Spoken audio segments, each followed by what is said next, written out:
amalan kita ketika di dunia ini, dan tentunya amalan tersebut tidak akan berarti tanpa rahmat Allah Subhanahu wa taala. Oleh sebab itu, ayuhal ikhwah rahimani wa rahimakumullah, bersyukurlah kepada Allah Subhanahu wa taala, karena dengan syukurlah Allah Subhanahu wa taala akan tetapkan dan tambahkan nikmat atas diri kita.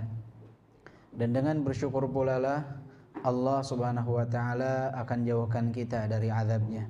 Ma yaf'alullahu bi'adzabikum in syakartum wa amantum. Allah Subhanahu wa taala tidak akan mengazab kalian, rahimani, yaitu kisah yang menceritakan tentang amanah, tentang kejujuran yang dimiliki oleh salah satu dari ulamaul Islam. Mungkin kisah ini pernah antum dengar sebelumnya, yaitu kisah tentang Muhammad ibn Abdul Baqi Al-Bazzar. Kisah tentang Syekh Al-Bazzar, yang mana kisah ini terjadi sekitar 9 abad yang lalu, karena beliau sendiri baru wafat di tahun 535 Hijriyah. Dan kisah ini dikisahkan oleh Ibnu Rajab rahimahullah berdasarkan dari kisah langsung dari Syekh Muhammad ibn Abdul Baqi Al-Bazzar. Maka insyaallah kisah ini adalah kisah yang sahih, kisah yang penuh dengan pelajaran, kisah yang penuh dengan peringatan, kisah yang penuh dengan cerita yang sangat luar biasa sekali, yang menggambarkan kepada kita bagaimana ketakwaan seorang hamba tersebut dia terapkan dalam kehidupan sehari-harinya. Syekh Muhammad ibn Abdul Baqi Al-Bazzar, di masa hidup beliau, saat itu beliau pergi melaksanakan ibadah haji di kota Mekah. Dan ketika beliau kehabisan bekal dan beliau berada di Masjidil Haram, sedang beriktikaf di Masjidil Haram, maka Syekh Muhammad ibn Abdul Baqi Al-Bazzar keluar dari area Masjidil Haram untuk mencari sesuatu yang dapat mengenyangkan perut beliau, yang dapat menghilangkan rasa lapar dari perut beliau. Tiba-tiba ayuhal ikhwah, ketika beliau sedang berputar di kota Mekah, berkeliling di area luar Masjidil Haram, tiba-tiba beliau menemukan satu bingkisan, yang mana bingkisan tersebut terbuat dari sutra. Dan ketika beliau membuka isi dari bingkisan itu, ternyata bingkisan tersebut berisikan permata dan berlian, yang mana kisaran harga dari permata dan berlian tersebut adalah 100.000 dinar. 100.000 dinar. Satu dinar itu sekitar 4,25 gram emas. Berarti 100.000 dinar adalah 4,25 gram emas dikalikan 100.000. Jika kita katakan 1 gram emas itu sekarang seharga 1 juta rupiah, maka 1 dinar itu sekitar 4.250.000 rupiah. Antum kalikan 100.000, ya, sekitar 425 miliar uang saat ini nilai dari permata dan berlian tersebut. Kita tanya kepada diri kita sekarang, jika kita menemukan barang seharga 425 miliar, apa yang akan kita lakukan? Ya? Beliau rahimahullah mengetahui tentang hukum bab luqatah. Kalau kita baca permasalahan fikih, itu ada bab yang disebut bab luqatah, bab barang temuan. Dan barang temuan di kota Mekah hukumnya berbeda dengan di tempat lain. Ketika seseorang menemukan barang berharga di tanah suci kota Mekah, jika dia ambil barang tersebut, maka seumur hidup dia harus mencari siapa pemiliknya. Tidak hanya 1 tahun, tapi seumur hidup. Jadi pilihan dari Syekh Al-Bazzar saat itu adalah mengambil barang tersebut, kemudian mencari pemiliknya seumur hidup, atau beliau biarkan barang tersebut tetap pada posisinya. Beliau ragu orang-orang akan bisa amanah melihat godaan sebesar 100.000 dinar tersebut, ya. Akhirnya beliau memutuskan untuk mengambil barang itu. Beliau ambil barang tersebut sambil mencari siapa pemiliknya. Setelah musim haji selesai, beliau masih belum menemukan siapa pemilik dari barang tersebut. Hingga akhirnya beliau ketika berada di kota Mekah selesai pelaksanaan ibadah haji, itu melihat ada seseorang yang sedang mengumumkan kehilangan barang. Dan barang siapa yang menemukan barangnya, itu dijanjikan hadiahnya tuh, hadiah menemukan barang tersebut. Maka Syekh Al-Bazzar mendekati sosok tersebut dan bertanya tentang spesifikasi barangnya itu seperti apa. Akhirnya dijelaskanlah 1, 2, 3. Ternyata sesuai hal itu. Maka saat itu Syekh Al-Bazzar pun memberikan apa yang menjadi hak dari lelaki tersebut, yaitu barang miliknya yang berisi permata dan berlian. Lelaki itu pun ingin memberikan balasan, bayaran atas jasa yang telah dilakukan oleh Syekh Al-Bazzar sebanyak 500 dinar. Antum kalau sekarang ada orang kasih hadiah 2 miliar, diambil apa ditolak? Hah? Ambil. Insyaallah ya, nggak pakai pikir panjang, langsung apa? Ambil. Tapi Syekh Al-Bazzar enggak.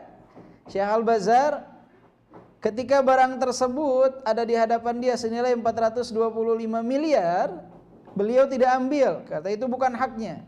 Dan ketika diberi sebagai upah, jasa, ya, dan ini halal karena ini pemberian dari pemilik barang tersebut. Tapi Syekh Al-Bazzar pun apa? Menolak. Kata Syekh Al-Bazzar, tidak, ya, jazakallahu khairan, aku tidak mau mengambil barang tersebut. Pemberian ini bukan untukku. Kenapa? Syekh Al-Bazzar berpikirnya, yang bersyukur harusnya saya. Kalau enggak ketemu nih seumur hidup, harus nyari siapa pemiliknya. Maka lelaki itu pun sangat kagum kepada Syekh Al-Bazzar dan mendoakan kebaikan untuk Syekh Al-Bazzar rahimahullah. Selang beberapa lama, Syekh Al-Bazzar saat itu memutuskan untuk pergi dari kota Mekah, dan beliau menempuh jalur laut saat itu untuk pergi ke satu daerah. Ada yang menyebutkan tujuan beliau saat itu adalah ke daerah Andalus, tapi tidak disebutkan secara pasti daerah mananya, ya. Yang jelas beliau menaiki perahu saat itu, dan subhanallah perahu yang beliau naiki itu terombang-ambing di tengah lautan hingga kawan-kawannya banyak yang tenggelam, dan beliau berhasil bertahan berhari-hari karena beliau bersandar di atas bongkahan kayu. Beliau bersandar di atas bongkahan kayu, kemudian beliau rahimahullah terdampar di satu pantai. Masya Allah, tabarakallah, di pantai tersebut ternyata ada penduduknya. Maka melihat ada sosok yang terdampar di tepi pantai, mereka pun menolong, memberikan pakaian, memberikan makan, memberikan minuman. Hingga ketika Syekh Al-Bazzar sudah bisa diajak berbicara, mereka pun berbincang dengan Syekh Al-Bazzar. Mereka menyadari bahwa ternyata ini adalah seorang alim, seorang ulama, seorang yang berilmu. Mereka pun meminta kepada Syekh Al-Bazzar, wahai Syekh, imam kami, orang yang biasa mengajarkan kami ilmu agama, beberapa hari sebelum tibanya engkau di tempat kami, wafat. Kami sekarang tidak punya imam, tidak punya syekh yang mengajarkan kami ilmu agama. Apakah engkau berkenan, wahai Syekh, untuk tinggal di tempat kami dan mengajarkan kami tentang ilmu agama? Maka Syekh Al-Bazzar sebagai bentuk balas jasa atas apa yang mereka telah berikan kepada Syekh Al-Bazzar, Syekh Al-Bazzar pun mengiyakan tawaran mereka. Akhirnya Syekh mengajar di sana, menjadi imam di sana. Selang beberapa lama, warga di daerah tersebut sadar bahwa Syekh Al-Bazzar suatu hari itu pasti akan pergi kalau tidak diikat. Maka mereka memutuskan untuk mengikat Syekh Al-Bazzar. Cara mengikat seorang laki-laki yang paling ampuh dengan apa? Dinikahkan, ya. Caranya dinikahkan. Ditawarilah, wahai Syekh, apakah engkau mau menikah? Kata Syekh, tidak apa-apa, tafadhal ya. Mau dinikahkan, enggak ada yang menolak, ya. Mau dinikahkan. Syekh pun menerima tawaran tersebut. Ada sosok satu wanita dikatakan kepada Syekh Al-Bazzar yang tidak punya keluarga inti lagi, dia tinggal seorang diri, dan kami ingin menikahkan engkau dengan wanita tersebut, wahai Syekh. Kata Syekh Al-Bazzar, "Taib, aku terima." Tidak disebutkan dalam kisah itu apakah yang menikahkannya adalah paman dari si perempuan itu, atau kakek dari si perempuan itu, atau wali hakim. Yang jelas mereka menikah. Namun saat di malam pertama Syekh Al-Bazzar bertemu dengan istrinya, Syekh Al-Bazzar kaget, ya. Kaget, kemudian Syekh Al-Bazzar menangis, kemudian keluar dari kamar pergi ke masjid. Perempuannya ini sedih, ya. Baru malam pertama sudah ditinggalkan. Syekh Al-Bazzar pun berdiam di masjid, beribadah di masjid sampai waktu subuh tiba. Maka selesai pelaksanaan sholat subuh, orang-orang yang menikahkan Syekh Al-Bazzar pun mendatangi Syekh Al-Bazzar, bertanya kepada Syekh Al-Bazzar, wahai Syekh, apakah wanita yang kami pilihkan untukmu tidak engkau senangi? Apakah wanita yang kami nikahkan denganmu, apakah engkau tidak cocok dengannya? Ada apa wahai Syekh? Ceritakan saja kepada kami. Maka Syekh Al-Bazzar mengatakan, bukan aku tidak cocok dengannya, bukan aku tidak tertarik kepadanya, tetapi aku hanya heran saja. Heran kenapa wahai Syekh? Aku melihat wanita itu menggunakan kalung yang merupakan permata dan berlian yang pernah aku temukan di kota Mekah. Aku heran, bagaimana wanita ini bisa menggunakan permata dan berlian tersebut, ya, yang pernah aku temukan di mana? Di kota Mekah. Saat itu, ayyuhal ikhwah rahimani wa rahimakumullah, warga yang ada di hadapan Syekh saat itu semuanya bertakbir, Allahu Akbar. Syekhnya bingung, kenapa mereka bertakbir?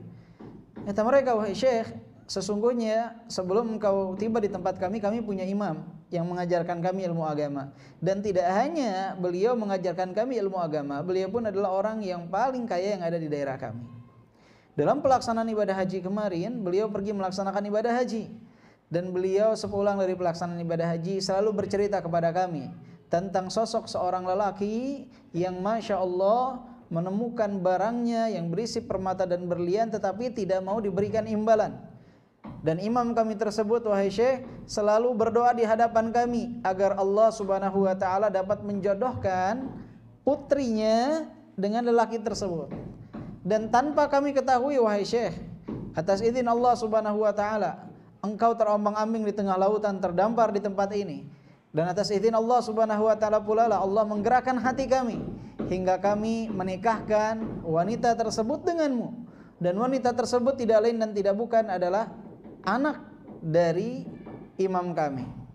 Maka yang kau nikahi adalah wanita yang bapaknya telah engkau temukan barangnya ketika di kota Makkah. Maka Syekh Muhammad Ibn Abdul Baqi Al-Bazzar pun mengatakan, aku pun melanjutkan pernikahan dengan wanita itu, memiliki keturunan dari wanita tersebut. Wanita tersebut wafat, anak-anakku pun wafat, hingga aku memiliki mayoritas dari harta yang ditinggalkan. Bayangkan, ya. Ini kisah nyata dialami oleh Syekh Muhammad Ibn Abdul Baqi Al-Bazzar, yang mana beliau disebut memiliki kunyah Abu Bakar, dan beliau wafat di tahun 535 Hijriyah. Dari kisah ini, ayyuhal ikhwah rahimani wa rahimakumullah, banyak pelajaran yang dapat kita petik. Yang pertama adalah yang namanya rizki, kalau sudah dicatat itu tidak akan pernah bisa tertukar, ya. Hanya pilihannya ada pada diri kita. Kita mau mengambilnya dari jalan yang haram atau dari jalan yang halal. Dan Syekh Al-Bazzar meyakini itu, ya, inna nafsa lan tamuta hatta tastawfiya rizqaha, ya, seorang jiwa itu tidak akan pernah mati sampai dia mendapatkan apa yang telah dicatatkan untuknya, ya, dari rizki. Syekh Al-Bazzar menyadari kalau memang permata dan berlian yang seharga 100.000 dinar ini akan menjadi miliknya, nggak akan kemana. Pilihannya beliau mau mengambil dari jalan yang haram atau dari jalan yang halal. Dan Rasulullah telah sebutkan, wa in abta'a anha, walaupun terasa lambat pasti datang rezeki tersebut. Dan betul, Syekh Al-Bazzar memilih untuk tidak mengambil dari jalan yang haram. Dan kalau sudah rezekinya, lihat, Syekh Al-Bazzar mendapatkan harta tersebut dari jalan yang dihalalkan oleh Allah Subhanahu wa taala. Akhirnya ujungnya jadi milik siapa harta itu? Jadi milik Syekh Muhammad Ibn Abdul Baqi Al-Bazzar, ya. Maka jangan pernah takut bahwa rezeki kita itu tidak kita dapatkan. Ingat, rezeki kita pasti akan kita dapatkan. Hanya kita yang harus bersabar menempuh dari jalan yang dihalalkan oleh Allah Subhanahu wa taala. Pelajaran yang kedua yang kita petik dari kisah ini adalah tentang kejujuran.